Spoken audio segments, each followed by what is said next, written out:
6 na buwan akong nagpanggap na lalaki para makahanap ng trabaho. Ako si Miguel sa umaga at Isabela sa gabi. Ngunit isang gabing iyon, natuklasan ng aking boss ang aking lihim. Ang akala ko ay katapusan na, pero ang nangyari ay simula pa lang ng isang kwentong hindi ko inakala. Malamig ang simoy ng hangin sa Maynila noong umaga na iyon. Ang kalangitan ay kulay abo, parang nag-aabang ng ulan. Sa loob ng malaking bahay ng pamilya Montero, si Rafael ay nakaupo sa kanyang opisina, nagbabasa ng mga dokumento tungkol sa kanyang mga negosyo. Siya ay kilalang businessman sa buong syudad, may-ari ng ilang kumpanya, bilyonaryo, at respetado ng lahat. Pero sa kabila ng kanyang yaman at kapangyarihan, may isang tao pa rin na higit na makapangyarihan sa kanya, ang kanyang ina, si Emares Lourdes Montero. Rafael, anak, tawag sa kanya ng kanyang ina mula sa sala. Tumayo siya at lumabas ng opisina. Naroon ang kanyang ina, eleganteng nakaupo sa sofa, hawak ang isang tasa ng tsaa. Opo, mama, sagot ni Rafael. Kailangan natin ng bagong driver. Si Mang Tomas ay mag-retire na sa susunod na buwan. Nakahanap na ako ng kapalit, sabi ni Emares Lourdes, ngumiti siya ng bahagya. Rekomendasyon siya ng ating kaibigan, si Donna Elena. Sabi niya, napakahusay daw ng batang ito. Rafael ay tumango. Hindi siya masyadong kakialamero sa mga bagay na ito. Nagitiwala siya sa desisyon ng kanyang ina. Kung sino man ang napili ninyo, mama, okay lang sa akin. Kailan siya magsisimula? Bukas na. Miguel ang pangalan niya. Mabait daw at masipag. Sana nga ay matagal siyang manatili dito. Kinabukasan, dumating si Miguel. Nakatayo siya sa harap ng gate. Bitbit ang isang lumang bag. Payat ang katawan, medyo maikli ang buhok. Suot ang simpleng shirt at maong. May suot siyang baseball cap na medyo mababa ang patong. Ang kanyang mukha ay kalmado, pero sa likod ng mga mata niya ay may tinatagong takot. Ikaw ba si Miguel? Tanong ni Rafael nang makita niya ang bagong driver. Opo, sir. Miguel po ako. Salamat po sa pagbigay sa akin ng pagkakataon, sagot niya, mababang tinig, medyo garalgal. Hindi siya tumitingin ng diretso sa mga mata ni Rafael. Rafael ay nagtaka ng kaunti. May kakaiba sa boses nito, pero hindi niya ito binigyang pansin. Tara, ipapakita ko sa iyo ang sasakyan at ang mga lugar na kadalasan kong pinupuntahan. Ang katotohanan? Si Miguel ay hindi talaga Miguel. Siya ay si Isabela. Babae siya, 23 taong gulang, at puno ng takot at pag-asa ang puso. 6 na buwan na simula nang mamatay ang kanyang ama. Isang aksidente sa konstruksyon. Walang insurance, walang ipon. Naiwan silang mag-ina, si Isabela, ang kanyang nanay na may sakit sa puso, at 2 nakababatang kapatid na pababalikin pa lang sa high school. Walang ibang mag-alaga sa kanila, kundi si Isabela. Nagtrabaho siya bilang salasladi, waitress, kahera. Pero ang sahod, hindi sapa. Kulang pa rin. Naubos ang gamot ng kanyang ina. Nagsasara na ang school ng mga kapatid niya dahil sa utang. Isang araw, nakita niya ang advertisement. Kailangan, personal driver. Malaking sahod. May bahay at pagkain. Excited siya, pero nang pumunta siya para mag-apply, tinanggihan siya kaagad. Babae ka. Hindi kami tumatanggap ng babaeng driver, sabi ng ER officer, walang pakundangan. Ilang beses siyang nagtangka sa iba't ibang kumpanya. Pareho ang sagot. Babae ka kasi. Delikado para sa babae.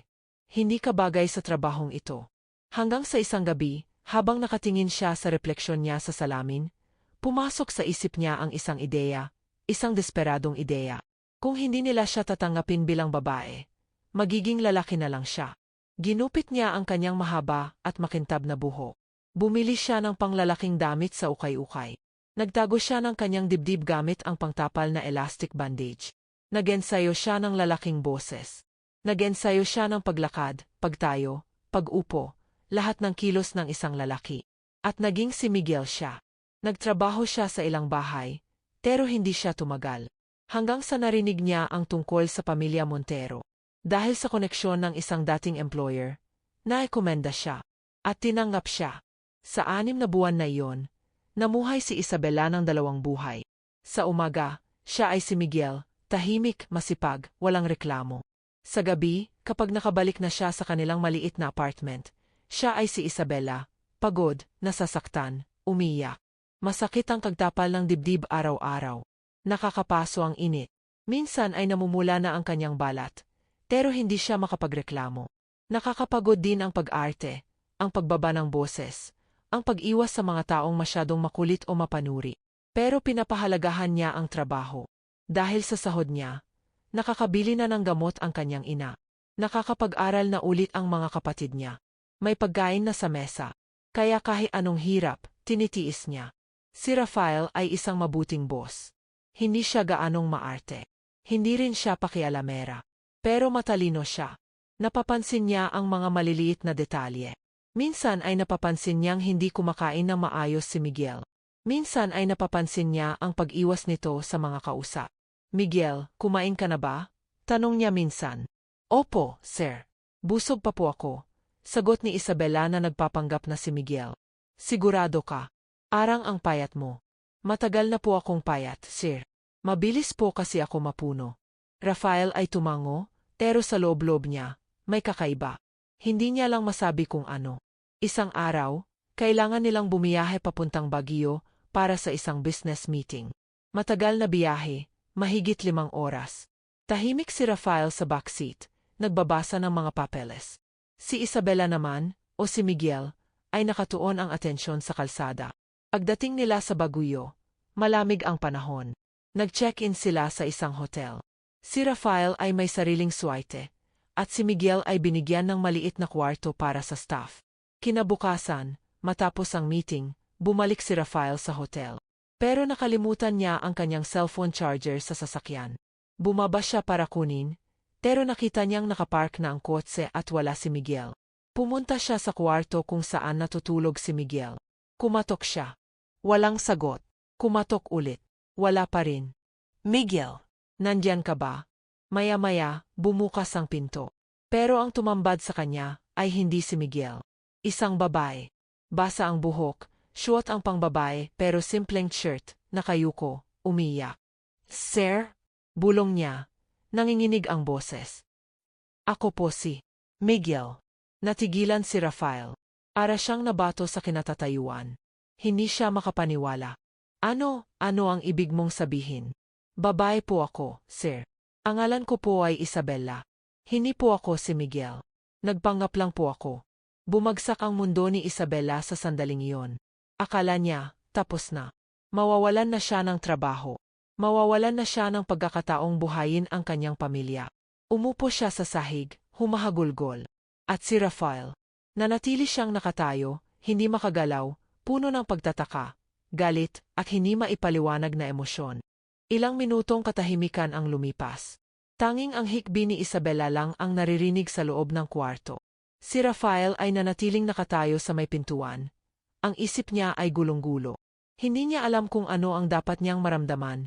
Galit ba, pagkabigla, o kaya'y awa? Tumayo ka, sabi niya sa wakas. Matigas ang tinig pero hindi sumisigaw. Dahan-dahan na tumayo si Isabela. Hindi pa rin siya makatingin ng diretso kay Rafael. Nakayuko pa rin siya. Ang mga kamay ay nanginginig. Umupo ka sa kama. At ikwento mo sa akin ang lahat. Mula simula, utos ni Rafael. Pumasok siya sa kwarto at sinara ang pinto. Umupo siya sa upuan malapit sa desk, nakaharap kay Isabela. Huminga ng malalim si Isabela. Alam niyang wala na siyang ibang kagipilian, kundi sabihin ang totoo. Nagsimula siyang magsalita. Ang boses ay mahina at payak. Sir, ang totoo pong pangalan ko ay Isabela. 23 taon na po ako. Nakatira po kami sa Tondo, ako, ang nanay ko, at 2 kong nakababatang kapatid. Mga babae po silang 2, high school pa lang. Tumango si Rafael, nakikinig. 6 na buwan na po mula nang mamatay ang tatay ko. Naaksidente po siya sa construction site. Walang naibigay na insurance o tulong ang kumpanya. Wala po kaming naipon. Tapos nagkasakit po ang nanay ko. May sakit po siya sa puso. Kailangan po ng maintenance at regular check-up. Ang mga kapatid ko naman, kailangan ng tuition, baon, gamit sa eskwela. Huminto siya sandali, tumunas ng luha. Nagtrabaho po ako bilang salesladi, waitress, kahera. Pero kulang pa rin po, sir. Hindi po kami makakain ng 3 beses. Minsan po, laging lugaw na lang. Nahihiya na rin po ako sa tindahan kasi utang na naman kami. Nakinig lang si Rafael, walang emosyon sa mukha. Pero sa loob ay nagsisimula na siyang makaramdam ng awa. Nakita ko po iyong advertisement para sa driver. Malaki po ang sahod, may kasamang bahay at pagkain. Akala ko po, ito na ang sagot sa problema namin. Pero nang mag-apply po ako, tinanggihan nila ako kaagad. Sabi po nila, hindi raw tumatanggap ng babaeng driver. Delikado daw. Hindi bagay sa babae. Humigpit ang hawak ni Isabela sa dulo ng kanyang damit. Nag-apply po ako sa maraming lugar, sir. Lahat ng sinubukan ko, pareho ang sagot. Babae ka kasi. Parang kasalanan ko pong maging babae. Kaya naisip mo na magpanggap na lalaki? Tanong ni Rafael. Tumango si Isabela. Opo, sir. Desperado na po ako noon. Walang ibang paraan. Kaya ginupit ko po ang buhok ko. Bumili ako ng panglalaking damit. Nagtago ako ng dibdib ko gamit ang mga tela at pangtapal. Nag-ensayo ako ng boses, ng paglakad, ng lahat. Ginawa ko pong si Miguel. Ilang buwan ka ng ganyan? Anong ni Rafael? 6 na buwan na po, sir. Simula noong namatay ang tatay ko. 6 na buwan? Ulit ni Rafael, halos hindi makapaniwala. 6 na buwan kang nagpretend. Hindi ba masyadong masakit yan? Tumango si Isabela. Lumakas ang iyak niya. Masakit po, sir. Sobrang sakit. Lalo na po kapag nagtatago ng dibdib gamit ang pangtapal. Minsan po, namumula na, naiirita, pero hindi ko po mapakita. Hindi ko po pwedeng magreklamo. Kasi kapag nalaman nila, mawawalan ako ng trabaho. Alam ba ng mama mo at ng mga kapatid mo ang ginagawa mo? Umiling si Isabela. Hindi po, sir. Alam lang po nila na driver ako. Pero hindi po nila alam na nagpapanggap ako. Nahihiya po ako na malaman nila. Baka po kasi isipin nila na mali ang ginawa ko. Pero wala po akong ibang choice. Tumayo si Rafael at naglakad papunta sa bintana. Tumingin siya sa labas, sa madilim na kalangitan ng bagyo. Maraming tumatakbo sa isip niya. Naloko siya. Nagdiwala siya sa isang taong hindi naging tapat sa kanya tungkol sa tunay na pagkatao niya. Pero sa kabilang banda, naintindihan niya ang sitwasyon ni Isabela. Naintindihan niya ang desperasyon, ang takot, ang walang pagpipilian. Isabela, tawag niya, hindi na si Miguel. Humarap siya sa kanya. Alam mo bang pwede kitang kasuhan dahil sa ginawa mo? Pagsisinungaling, pag-identity fraud, maraming pwedeng kaso. Nanginig si Isabela. Alam ko po, sir. At kung gusto ninyong kasuhan ako, handa po akong tanggapin. Hindi ko po kayo sisihin. Mali po talaga ang ginawa ko. Pero sana po, maintindihan ninyo na walang masamang intensyon. Gusto ko lang ko talaga buhayin ang pamilya ko. Bumalik si Rafael sa upuan. Tumingin siya ng diretso kay Isabela. Sagutin mo ako ng totoo. Ang driving skills mo, totoo ba? Opo, sir. Nagtrabaho po ako dati bilang messenger. Nagsasakay ng motor at kotse. Natuto po ako sa tatay ko. Marunong po talaga akong mag-drive. Ang pagiging maayos mo, masipag, hindi ka uma-absent, hindi ka nang hihingi ng dagdag na pera, totoo ba lahat iyon? Opo, sir. Lahat po iyon totoo. Hindi ko po kayo niloko pagdating sa trabaho ko. Ang niloko ko lang po ay ang pagkatao ko. Huminga ng malalim si Rafael. Matagal siyang nananatiling tahimik. Sa wakas, nagsalita siya. Okay, bukas, babalik tayo sa Maynila. At pagdating natin doon, magpapahinga ka ng isang araw. Pagkatapos, babalik ka sa trabaho. Napaangat ng tingin si Isabela. Hindi siya makapaniwala sa narinig. Sir, ano po? Babalik ka sa trabaho. Pero hindi na bilang Miguel. Babalik ka bilang Isabela. Bilang babae. Bilang ikaw. Nangilid ang luha ni Isabela. Pero ngayon ay luha ng tuwa. Sir, seryoso po ba kayo? Pero may mga kondisyon. Una, huwag ka nang magtago. Babae ka. At wala kang dapat ikahiya doon. Pangalawa, hindi ka na personal driver lang. Magiging assistant driver ka rin para sa mga bisita naming babae. O sa mama ko kung kailangan. Pangatlo, tataasan ko ang sahod mo. Sir! Hindi na nakapagsalita si Isabela. Tumayo siya at lumuhod sa harap ni Rafael. Salamat po, sir. Salamat po talaga. Hindi ko po kayo bibigin. Tumayo ka na, sabi ni Rafael, medyo nailang. At huwag ka nang luluhod. Hindi mo ako Panginoon. Boss mo lang ako. Tumayo si Isabela. Ngumiti ng malaki kahit umiyak pa rin. Maraming salamat po, Sir Rafael. Hindi ko po alam kung kaano ko kayo pasasalamatan. Magtrabaho ka lang ng maayos. Iyon lang ang kailangan ko. Bumalik si Rafael sa kanyang kwarto. Pero hindi siya makatulog. Buong gabi, iniisip niya si Isabela. Ang tapang niya, ang sakripisyo niya, ang pagmamahal niya sa pamilya. Ilan ba sa mga taong kilala niya ang handang gawin ang ganoon? Wala. Karamihan sa kanila, pag nahirapan, sumusuko na. Pero si Isabela, lumaban. Kahit sa masalimuot na paraan, lumaban siya. Kinabukasan, bumalik sila sa Maynila. Sa buong biyahe, tahimik lang si Isabela. Pero may ngiti sa kanyang mukha. Isang ngiting ginhawa at pag-asa. Pagdating nila sa bahay, hinanap agad ni Rafael ang kanyang ina. Nakita niya ito sa hardin, nag-ayos ng mga halaman. Mama, kailangan ko pong kausapin kayo, sabi ni Rafael. Napatingin si Emares Lourdes. Ano iyon, anak? May problema ba? Tungkol po kay Miguel. Ano meron kay Miguel? May problema ba siya? Kailangan na ba nating humanap ng iba? Hindi po, Mama. Ang totoo po kasi. Huminga ng malalim si Rafael. Si Miguel ay si Isabela. Natigilan si Emares Lourdes. Ano? Ano ang ibig mong sabihin? Ikinuwento ni Rafael ang lahat, ang pagkatuklas niya, ang kwento ni Isabela, at ang kanyang desisyon na panatilihin ito bilang driver. Nagula si Emares Lourdes. Sa simula, galis siya. Paano niya tayo nagawang lokohin? 6 na buwan? At tatanggapin mo pa rin siya? Opo, Mama. Kasi naintindihan ko siya. Sa 6 na buwan na iyon, hindi naman po tayo nalugi. Magaling siyang driver. Maayos ang trabaho niya. Ang niloko lang niya ay ang kanyang pagkatao, pero hindi ang kanyang serbisyo. Pero Rafael, ano ang sasabihin ng mga tao? Ang kapitbahay, ang mga kaibigan natin. Wala po akong kakialam sa sasabihin nila. Ang importante, tama ang ginagawa natin. Huminga ng malalim si Emares Lourdes. Alam niyang matigas ang ulo ng kanyang anak. Kapag nakapagdesisyon na, mahirap nang baguhin. Seg. Pero ikaw ang may pasya niyan. Ikaw ang bahala sa kanya. Salamat to, Mama. At ganoon nga, bumalik si Isabela sa trabaho. Ngayon, hindi na siya nakapeking balbas at baseball cap. Ngayon, nakasuot na siya ng simpleng blouse at slacks. Ang buhok ay medyo humaba na, at ang mukha ay malinis at sariwang-sariwa. Noong una, nagulat ang mga kasambahay. Nagulat din ang mga kapitbahay. May mga nagsismisan. Bakit babae ang driver nila? Hindi ba delikado? Ano kayang iniisip ni Rafael? Pero wala siyang pakialam.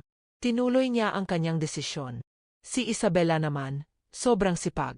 Kahit ano pa ang trabaho, ginagawa niya. Minsan, tumutulong pa siya sa bahay, sa paglilinis, sa pagluluto. Hindi siya nag-iinarte. At doon nagsimula ang pagbabago. Hindi lang sa buhay ni Isabela, kundi pati na rin sa puso ni Rafael. Lumipas ang mga linggo. Unti-unti, ang mga tao sa paligid ay nagsimulang tanggapin si Isabela. Nakita nila kung gaano siya kasipag, kung gaano siya katapat sa trabaho. Kahit ang mga kapitbahay na dati ay nagsismisan, naging tahimik na rin. Wala silang masabilaban kay Isabela dahil wala naman talagang problema. Si Rafael naman, nagsimula niyang mapansin ang mga bagay tungkol kay Isabela na hindi niya napansin noon. Ang paraan ng kanyang pagtawa, simpleng tawa lang pero puno ng kasiyahan. Ang paraan ng kanyang pagsalita, palaging magalang, palaging may ngiti. Ang paraan ng kanyang pag-aalaga, hindi lang sa sasakyan, kundi pati na rin sa mga taong nasa paligid niya. Isang umaga, habang nagmamaneho si Isabela, nagtanong si Rafael, Isabela, kumusta na ang mama mo? Natigilan si Isabela. Hindi siya sumasagot kaagad personal ang tanong. Pero ngayon, alam niyang pwede na siyang maging totoo. Okay na po siya, sir. Nakakapaggamot na po ng regular. Salamat po sa tulong ninyo. At ang mga kapatid mo, kumusta na sila? Nakapag-aral na po ulit. Grade 9 at grade 11 na po sila. Masaya na po sila ngayon. Magaling, sabi ni Rafael, ngumiti. Proud ka siguro sa kanila. Opo, sir. Sila po ang dahilan kung bakit ko ginagawa lahat ng ito. Tumingin si Rafael sa kanya sa rearview mirror. May ngiti sa kanyang mukha. At proud din ako sa iyo. Natigilan si Isabela. Hindi siya makasago. Simula nang ipanganak siya, bihira siyang nakarinig ng ganoong papuri. Ang tatay niya lang noon ang nagsabi sa kanya ng ganoon. At ngayon, mula sa kanyang boss, mula kay Rafael. Salamat po, sir, bulong niya. Nakaramdam ng init sa dibdib. Mga ilang araw pagkatapos, biglang tumawag si Isabela. Umiiyak siya. Sir, emergency po. Ang mama ko po, dinala sa ospital. Hindi po ako makapunta agad kasi nandito po ako sa trabaho. Saan ang ospital? Tanong ni Rafael kaagad. Sa EGA po, sir. Tara, puntahan natin ngayon. Pero sir, may meeting pa po kayo. Wala akong kakialam sa meeting. Ang mama mo ang importante. Halika na. Nagmaneho si Isabela papuntang ospital. Nag-alala siya. Nanginginig ang mga kamay. Pero nakaramdam din siya ng kaunting ginhawa dahil nandoon si Rafael. Sumusuporta sa kanya. Pagdating nila sa ospital, tumakbo si Isabela papunta sa emergency room. Nakita niya ang kanyang dalawang kapatid, sina Maria at Sofia, umiiyak sa labas ng kwarto. Ete, sigaw ni Maria, yumakap sa kanya. Si Mama, nahirapan siyang huminga kanina. Tinawag namin ang ambulansya. Pumasok ang doktor. Seryoso ang mukha. Kamag-anak ni Emares Isabela Reyes. Ako po, Doc, sagot ni Isabela. Ako po ang anak niya. Kailangan niyang mag-undergo ng surgery. Ang heart valve niya, kailangan na palitan. Kung hindi, delikado. Pero ang surgery, mahal. Nasa 300,000 pesos. Napaatras si Isabela. Parang binuhusan siya ng malamig na tubig. 300,000. Saan siya kukuha ng ganoon kalaking pera? Doc, pwede po bang hulugan? Tanong niya, desperado. Umiling ang doktor. Hindi po. Kailangan cash, o kaya may insurance. Wala ba kayong insurance? Wala po, sagot ni Isabela. Nanginginig na naman ang boses. Lumapit si Rafael. Doc, ako na po ang babayad. Gawin na po ninyo ang surgery. Napalingon si Isabela. Sir, hindi po pwede. Walang hindi pwede. Kailangan ng mama mo. Ako na ang bahala. Sir, sobrang laki po niyan. Paano ko po kayo babayaran? Huwag mo nang isipin iyan ngayon. Ang importante, mapagaling ang mama mo. Okay. Tumulo ang luha ni Isabela. Yumakap siya kay Rafael, walang pakundangan, walang pag-alinlangan. Salamat po, sir. Salamat po talaga. Niyakap din siya ni Rafael. At sa sandaling iyon, naramdaman niya, may iba. May komplikadong emosyon na nagsisimula ng bumuo sa kanyang dibdib. Nagsimula ang surgery. Umabot ng 6 na oras. Sa loob ng 6 na oras na iyon, hindi umalis si Rafael. Nandun siya, kasama ni Isabela at ng mga kapatid nito. Nag-aantay, nanalangin. Nang lumabas ang doktor, ngumiti ito. Successful ang surgery. Kailangan niyang magstay sa ICU ng ilang araw, pero ligtas na siya. Humugot ng hininga si Isabela. Parang nabuhay siyang muli. Salamat, Doc. Salamat po talaga. Pagkatapos ng lahat, habang naghihintay sa labas ng ICU, umupo si Isabela at ang kanyang mga kapatid sa upuan. Si Rafael ay bumili ng pagkain para sa kanila. Ete, sino po siya? Tanong ni Sofia, ang bunso. Siya po ang boss ko, sagot ni Isabela. Bakit to siya nandito? Bakit po siya nagbayad para kay mama? Tanong ni Maria. Napangiti si Isabela. Kasi mabait siya. Mabait na boss. Pero sa loob-loob niya, alam niyang higit pa doon. Hindi lang siya mabait na boss. May iba pa. May espesyal. Kinabukasan, nagpunta ulit si Rafael sa ospital para bisitahin ang mama ni Isabela. Nakita niya itong nakahiga na sa regular room. Mahinang ngumiti nang makita siya. Salamat po, bulong ng mama ni Isabela. Salamat po sa pagtulong sa amin. Walang anuman, ma'am, sagot ni Rafael. Ang anak niyo po, napakabuti. Maswerte po kayo sa kanya. Alam ko, siya ang lakas ko. Siya ang dahilan kung bakit ako lumalaban. Lumabas si Rafael at nakita si Isabela sa labas. Nag-usap sa doktor. Lumapis siya. Kumusta? Okay na po, sir. Sabi ng doktor, pwede na siyang umuwi after 1 week. Magaling. At ikaw, kumain ka na ba? Umiling si Isabela. Hindi pa po. Tara, kumain tayo. Bumaba sila sa cafeteria. Bumili si Rafael ng pagkain para sa dalawa. Umupo sila sa tabi ng bintana, tahimik. Sir, sabi ni Isabela, mahina ang tinig. Hindi ko po alam kung paano kayo pasasalamatan. Ang ginawa niyo po para sa mama ko, wala po akong sapat na salita. Huwag ka nang mag-alala, sagot ni Rafael. Ang importante, okay na ang mama mo. At tungkol sa pera, huwag mo nang isipin. Pwede mong bayaran kung kailan mo kaya. O kung gusto mo, pwede nating i-deduct sa sahod mo ng kaunti-kaunti. Umiling si Isabela. Babayaran ko po kayo, sir. Lahat. Kahit matagal, babayaran ko po. Napangiti si Rafael. Alam ko. Kasi kilala na kita. Alam kong taong may prinsipyo ka. Nag-usap sila ng matagal. Tungkol sa buhay, sa pangarap, sa takot, sa pag-asa. At sa bawat sagot ni Isabela, lalo siyang humahanga si Rafael. Hindi dahil sa ganda. Kahit maganda naman talaga si Isabela. Kundi dahil sa kalooban niya. Sa tapang niya. Sa determinasyon niya na hindi sumuko kahit gaano man kahirap ang buhay. Lumipas ang mga buwan. Gumaling na ang mama ni Isabela. Nakabalik na ito sa bahay, malusog at masaya. Si Isabela naman, patuloy na nagtratrabaho. Pero ngayon, hindi na siya nag-iisa sa paglaban. Naroroon si Rafael, laging sumusuporta, laging nag-alaga. Isang gabi, habang pauwi sila galing sa isang event, nagtanong si Rafael. Isabela, may pangarap ka ba? Maliban sa pagtulong sa pamilya mo? Nag-isip si Isabela. Meron po, sir. Gusto ko pong magkaroon ng sarili kong negosyo. Anong klaseng negosyo? Car workshop po. O kaya driving academy. Para sa mga babaeng gusto magtrabaho bilang driver o mekaniko. Kasi alam ko po kung gaano kahirap para sa amin na tanggapin ng lipunan. Tumango si Rafael, namangha. Magandang pangarap yan. At alam mo, kaya mo yan. Sana nga po, sir. Pero malayo pa po. Kailangan ko pang mag-ipon. Pero magsisimula ka. Iyan ang importante. Tumingin si Isabela sa kanya. At sa kanyang mga mata, nakita ni Rafael ang pagmamahal, isang pagmamahal na tahimik, matapat, at malalim. At aminin ni Rafael, naramdaman niya rin. Nahulog na siya. Hindi niya alam kung kailan nagsimula, pero sigurado siya.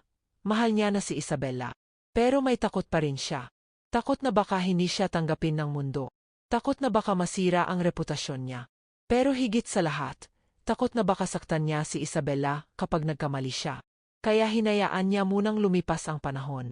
Hinayaan niyang lumaki ang damdamin. Hinayaan niyang maging sigurado. Lumipas ang ilang buwan pa. Ang relasyon ni Rafael at Isabela ay nanatiling propesyonal. Pero may mga sandaling hindi maitatanggi. Ang mga titig na tumatagal ng kaunti. Ang mga ngiting may ibang kahulugan. Ang mga pag-aalala na higit pa sa dapat. Isang hapon, habang nagmamaneho si Isabela, nagtanong si Rafael, Isabela, matagal ka na sa akin. Halos isang taon na rin. Masaya ka ba? Natigilan si Isabela. Hindi niya inaasahan ang tanong. Opo, sir. Masaya po ako. Sobra. Hindi ka ba napapagod? Sa trabaho. Sa lahat. Pagod po. Pero masaya pa rin po. Kasi nandito po ang pamilya ko, may trabaho ako, at may mga taong nag-alaga sa akin. Sandali siyang nag-atubili. Tulad ninyo po, sir. Napangiti si Rafael. Pero sa loob-loob niya, gusto niyang sabihin ang totoo. Gusto niyang sabihin na hindi lang pag-alaga ang nararamdaman niya, kundi pag-ibig. Mga ilang linggo pagkatapos, nagsimula ang mga problema. Nabalitaan ng ilang kaibigan ni Rafael ang tungkol sa kanyang babaeng driver. At hindi maganda ang mga reaksyon. Rafael, totoo bang babae ang driver mo? Tanong ni Carlos, isa sa kanyang matalik na kaibigan, habang nagdi-dinner sila sa isang restaurant. May problema ba? Sagot ni Rafael, kalmado. Wala naman. Pero alam mo naman ang mga tao. Mag-usap-usapan sila. Baka isipin nila na may something kayo. Wala akong pakialam sa iniisip nila. Sagot ni Rafael, medyo tumaas ang boses. Bro, relax. Nag-alala lang ako sa iyo. Alam mo naman, public figure ka. Business mogul. Maraming nakakakilala sa iyo. Baka masira ang reputasyon mo. Carlos, ang reputasyon ko ay hindi nakadepende sa kung sino ang driver ko. Nakadepende iyon sa kung paano ako nagnegosyo at kung paano ako nakikitungo sa tao. Tumango si Carlos, pero halata pa rin ang pag-alinlangan sa kanyang mukha. Pero hindi doon nagtapos ang problema. Nakarating din ang balita kay Emares Lourdes. Isang araw, tinawag niya si Rafael sa kanyang silid. Anak, may narinig ako. Sabi ni Emares Lourdes, seryoso ang mukha. Ano po yun, Mama? May nagsasabi na masyado ka daw malapit kay Isabella. Na baka may relasyon kayo. Natigilan si Rafael. Mama, walang relasyon kami. Siya ay empleyado ko. Iyon lang. Sigurado ka ba? Kasi Rafael, alam kong mabait ka. Alam kong matulungin ka. Pero minsan, ang kabutihan ay nagiging dahilan ng pagkakamali. Iba ang mundo natin sa mundo niya. Mahirap siya. Tayo ay mayayaman. Hindi mag-work ang ganoon. Mama, hindi ko maintindihan. Bakit bigla ninyong pinag-usapan ito? Wala naman pong nangyayari. Dahil gusto kong protektahan ka. Ayaw kong masira ang pangalan natin. At isa pa, kung sakaling may nararamdaman ka man sa kanya, isipin mo, ano ang sasabihin ng mga tao? Ano ang magiging impact sa negosyo mo? Huminga ng malalim si Rafael. Mama, hindi ko pa po alam kung ano ang nararamdaman ko. Pero alam ko na hindi dapat ang kakos sa opinyon ng iba ang magdidikta ng buhay ko. Rafael. Mama, sakat na po. Wala pa naman pong nangyayari. Kaya huwag na po nating problemahin. Lumabas si Rafael, puno ng inis at pagkalito. Alam niyang may nararamdaman siya kay Isabella. Pero totoo rin ang sinabi ng kanyang ina. May mga hadlang. May mga tao na hindi makakaintindi. May mga taong magjujudge. Pero habang iniisip niya si Isabella, ang tapang niya, ang sipag niya, ang pagmamahal niya sa pamilya, naisip niya, worth it ba natakasan ang nararamdaman niya dahil lang sa takot? Isang gabi, habang mag-isa si Rafael sa kanyang opisina, tumunog ang kanyang cellphone. Si Isabella. Sir, pasensya na po sa abala. Pero may gusto po sana akong sabihin. Ano iyon? Tanong ni Rafael. Tahimik si Isabella sa kabilang linya. Arang nag-alangan. Sir, nagdesisyon na po ako. Magre-resign na po ako. Napatigil si Rafael. Arang tumigil din ang mundo. Ano? Bakit? Sir, alam ko pong nakakaabala na ako. Naririnig ko po ang mga tsismis. Alam ko po na nahihirapan kayong ipagtanggol ako. Ayaw ko pong maging dahilan ng problema ninyo. Isabella, hindi ka problema. Sir, naisip ko na rin po. Matagal na rin po akong nandito. Nag-ipon na rin ako. Kaya ko na pong simulan ang pangarap ko. Yung driving academy o workshop. Siguro po, oras na para umalis ako at subukan ang sarili ko. Pero hindi mo kailangang umalis para subukan ang sarili mo. Pwede mong gawin iyon habang nandito ka pa. Sir, alam ko po. Pero alam ko rin po na mas mabuti kung alis na ako. Para sa inyo. Para sa reputasyon ninyo. Napahawak si Rafael sa kanyang no. Nag-iisip. At sa sandaling iyon, na-realize niya, ayaw niyang mawala si Isabella. Hindi dahil kailangan niya ng driver. Kundi dahil kailangan niya si Isabella. Dahil mahal niya ito. Isabella, teka lang. Huwag kang magdesisyon ngayon. Ag-usapan natin ito ng maayos bukas. Okay. Sige po, sir. Kinabukasan, nagkita sila sa isang tahimik na coffee shop. Umupo sila sa sulok, malayo sa mga tao. Isabella, sabi ni Rafael, tumingin siya ng diretso sa mga mata nito. Sagutin mo ako ng totoo. Bakit ka ba talaga alis? Yumuko si Isabella. Sir, sabi ko na po kahapon. Hindi. Ang totoo. Hindi dahil sa tsismis. Hindi dahil sa reputasyon ko. Ano ang totoong dahilan? Nanginig ang mga labi ni Isabella. Ilang sandali bago siya nagsalita. Kasi po, sir, nahihiyapan na ako. Nahihirapan. Bakit? Kasi po. Huminga siya ng malalim, mahal na po kita. Natigilan si Rafael. Hindi siya makagalaw.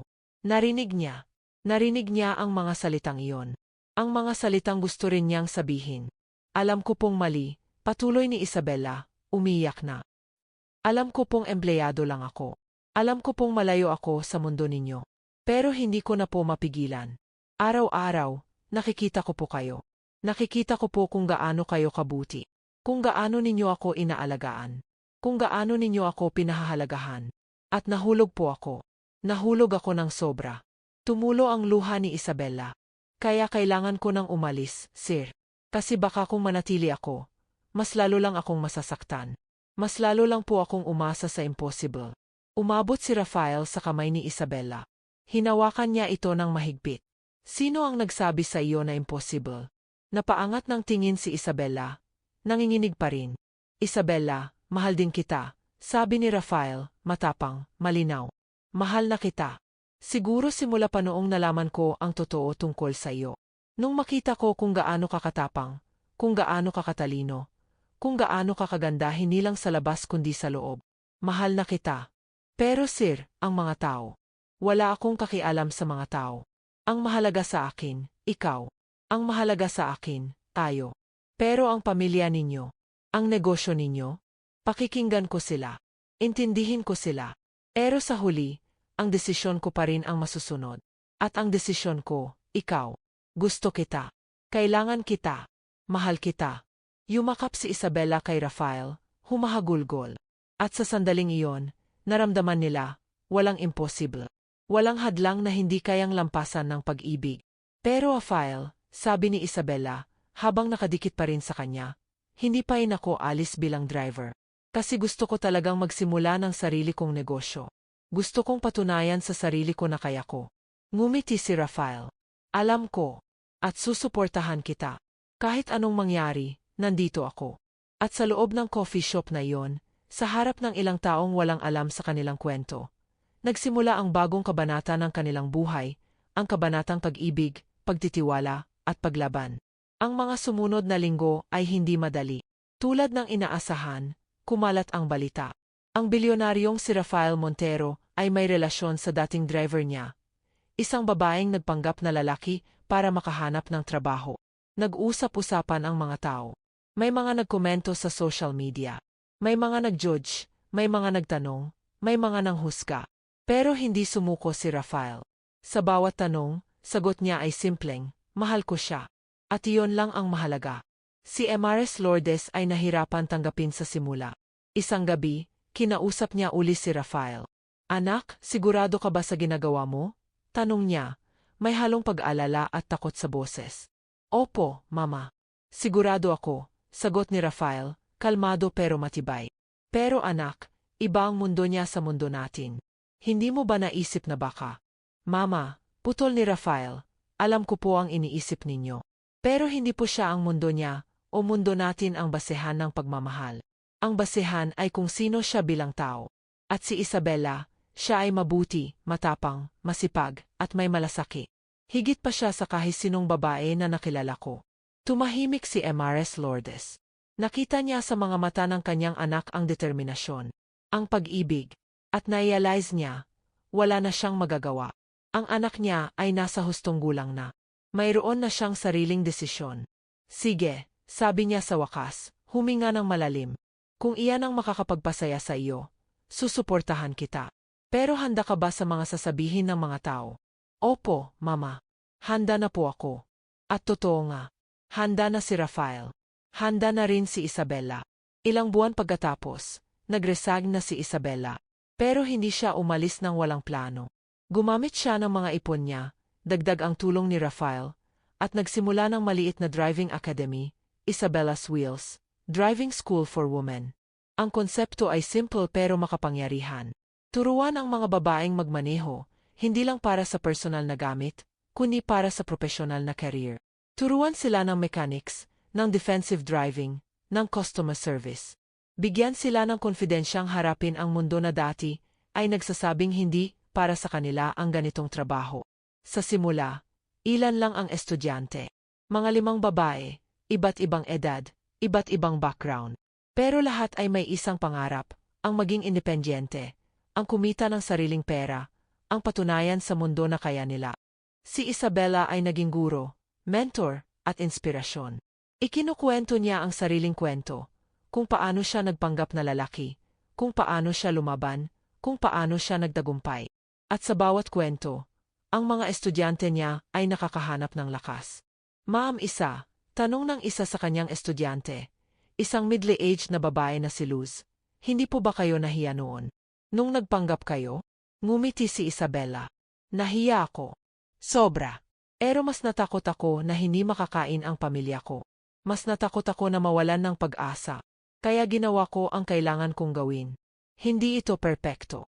Hindi ito tama sa paningin ng iba. Pero iyon ang naging daan ko para makarating dito. At ngayon, proud ka na ba? Tanong ng isa pang estudyante. Sagot ni Isabela, walang pag-alinlangan. Proud ako. Hindi dahil sa ginawa kong pagpapanggap. kundi dahil sa hindi ako sumuko. Dahil lumaban ako. At dahil nakarating ako sa punto kung saan ngayon, tumutulong ako sa ibang babae na makamit din ang kanilang pangarap. Lumaki ang driving academy. Mula 5 estudyante, naging 10, naging 20, naging 30. Dumating ang mga media, nag-interview kay Isabela. Naging inspirasyon siya, ang babaeng nagpanggap na lalaki upang mabuhay, at ngayon ay tumutulong sa ibang babae na mabuhay ng may dignidad. Isang araw, habang tumatakbo ang klase, dumating si Rafael. Bitbit niya ang isang malaking bouquet ng bulaklak. Anong okasyon? Tanong ni Isabela, ngumiti. Wala, sagot ni Rafael. Gusto ko lang bigyan ka ng bulaklak. Dahil deserve mo. Namula si Isabela. Kahit ilang buwan na silang magkasama, hindi pa rin siya masanay sa sweetness ni Rafael. Sa bagay, meron nga palang okasyon, dagdag ni Rafael, ngumiti ng malapad. Ano? Lumuhod si Rafael. Nanlaki ang mata ni Isabela. Napatigil ang lahat ng estudyante. Napatayo sila, nagsisigawan. Isabela, sabi ni Rafael, seryoso ngunit puno ng pagmamahal. Alam kong hindi perpekto ang buhay. Alam kong maraming pagsubok. Maraming tao na hindi makakaintindi. Pero alam ko rin na wala akong ibang gustong kasama sa buhay kundi ikaw. Ikaw ang inspirasyon ko. Ikaw ang dahilan kung bakit ako bumabangon araw-araw na may ngiti. Mayroon ka bang gustong pakasalan ako? Napaluha si Isabela. Tumango siya, walang pagsisisi, walang pag-alinlangan. Rafael, mahal kita. Tumayo si Rafael at niyakap siya ng mahigpit. Sumigaw ang mga estudyante, tumalakpak, umiyak din. At sa sandaling iyon, naramdaman ni Isabela, ang lahat ng sakripisyo, lahat ng hirap, lahat ng takot, lahat ay worth it. Ilang buwan pagkatapos, ikinasal sila. Simpleng kasal lang, nasa garden ng bahay ni Rafael, kasama ang kanilang mga pamilya at matalik na kaibigan. Walang masyadong media. Walang ingay. Simple lang, pero puno ng pagmamahal. Sa kanyang speech, sinabi ni Isabela, maraming beses akong natakot. Natakot na husgahan. Natakot na tanggihan. Natakot na hindi tanggapin. Pero natuto ako na ang takot ay bahagi lang ng buhay. Ang mahalaga, patuloy kang lumalaban. Patuloy kang naniniwala. At patuloy kang umaasa na may taong tatanggap sa iyo. Hindi dahil perpekto ka, kundi dahil totoo ka. Pumalakpak ang lahat. Umiyak ang kanyang mama. Umiyak din ang mga kapatid niya. At umiyak din si Emares Lourdes, hindi dahil nalungkot, kundi dahil sa wakas, naintindihan niya. Naintindihan niya kung bakit si Isabela, bakit siya espesyal, bakit siya karapat-dapat sa kanyang anak. Lumipas ang mga taon. Ang Isabela's Wheels ay naging isa sa pinakasikat na driving school sa Maynila. May 3 branches na. May mahigit 100 estudyante kada buwan. At marami na ang nagtapos na ngayon ay nagtatrabaho bilang professional drivers, delivery riders, at mekaniko. Isa sa mga nagtapos ay si Luz, ang middle-aged na babae. Siya ngayon ay driver ng isang sikat na negosyante, kumikita ng malaki, at proud na proud sa kanyang trabaho. Ma'am Isa, sabi niya isang araw, nang bisitahin niya ang academy, salamat sa inyo. Dahil sa inyo, nagkaroon ako ng second chance. Dahil sa inyo, napatunayan ko sa sarili ko na hindi pa huli ang lahat. Ngumiti si Isabela. Hindi ako ang dahilan, Luz. Ikaw. Ikaw ang lumaban para sa sarili mo. Isang hapon, habang nakaupo si Isabela sa kanyang opisina, pumasok si Rafael. Bitbit niya ang kanilang anak, isang 3 taong gulang na batang babae na ang ngalan ay Sofia, bilang tribute sa bunso niyang kapatid. Mama, sigaw ng bata, tumakbo at yumakap kay Isabela. Hello, my love, sabi ni Isabela, hinalikan ng kanyang anak. Tumingin siya kay Rafael. Kumusta ang lakad ninyo? Okay naman. Bumili kami ng ice cream. 3 ang kinain niya, sabi ni Rafael, ngumiti. Tumawa si Isabela. Siyempre, kamukha mo. Umupo si Rafael sa tabi niya. Hinawakan niya ang kamay ni Isabela. Alam mo, minsan, iniisip ko, kung ano kaya ang mangyayari kung hindi kita natuklasan noon. Kung hindi ko nalaman ang totoo. Siguro, nagpatuloy lang ako bilang Miguel, sagot ni Isabela. Siguro, hindi ako umabot dito. At hindi rin kita nakilala. Hindi rin kita minahal. Tumingin si Isabela sa kanya. Pero natuklasan mo. At narito tayo ngayon. At masaya tayo. Sabi ni Rafael. Masaya tayo. Ilang taon pagkatapos, nag-expand ba ang driving academy? Naging isa itong advocacy, hindi lang driving school, kundi support center para sa mga babaeng gustong magtrabaho sa mga propesyong dating sarado para sa kanila. May mga seminar tungkol sa karapatan ng manggagawa, may legal aid, may scholarship program. At si Isabela, siya ay naging kilala hindi lang bilang negosyante, kundi bilang kampiyon ng mga kababaihan. Nag-speech siya sa mga events. Nag-guest siya sa tea. Naging inspiration siya sa libu-libong babae sa buong bansa. Pero sa kabila ng lahat ng tagumpay, hindi niya nakakalimutan kung saan siya nagsimula. Hindi niya nakakalimutan ang 6 na buwan na siya ay si Miguel. Hindi niya nakakalimutan ang sakit, ang takot, ang pag-asa. Isang gabi, habang nakahiga sila ni Rafael sa kanilang kwarto, nagtanong siya, "Mahal, kung babalik ang oras, gagawin mo pa rin ba?" Ang pagpapanggap na lalaki. Nag-isip si Isabela. Sagot niya, "Gagawin ko pa rin. Kasi iyon ang naging daan ko para makarating dito. Iyon ang naging daan ko para makilala ka. Iyon ang naging daan ko para maging ako." Ngumiti si Rafael. Hinalikan niya ang noo ni Isabela. "At ako, salamat. Salamat sa tapang mo. Salamat sa sipag mo. Salamat sa pagmamahal mo. Salamat din sa iyo," bulong ni Isabela. "Salamat sa pagtanggap mo sa akin. Hindi dahil perpekto ako, kundi dahil ako." At sa gabi na iyon, habang nakadikis sila sa isa't isa, na-realize ni Isabela, ang buhay ay puno ng pagsubok, puno ng takot, puno ng paghihirap. Pero sa huli, ang mahalaga ay ang tapang na harapin ang lahat. Ang tiwala na may taong tatanggap sa iyo. At ang pag-asa na sa kabila ng lahat, may magandang kinabukasan na naghihintay. Ang kwento ni Isabela ay hindi lang kwento ng pagpapanggap. Ito ay kwento ng katatagan, kwento ng pag-ibig, kwento ng pagpapatunay na ang isang tao ay hindi dinedepina ng kasarian, ng estado sa buhay, o ng opinyon ng iba. Ang isang tao ay dinedepina ng karakter, ang tapang, ang puso. At si Isabela, siya ay patunay na kahit gaano man kahirap ang buhay, kahit gaano man karaming hadlang, kapag may determinasyon, may pag-asa, at may taong sumusuporta, walang imposible. Mula sa madilim na kalye ng Tondo, umabot siya sa kinang ng tagumpay. At hindi siya nag-iisa.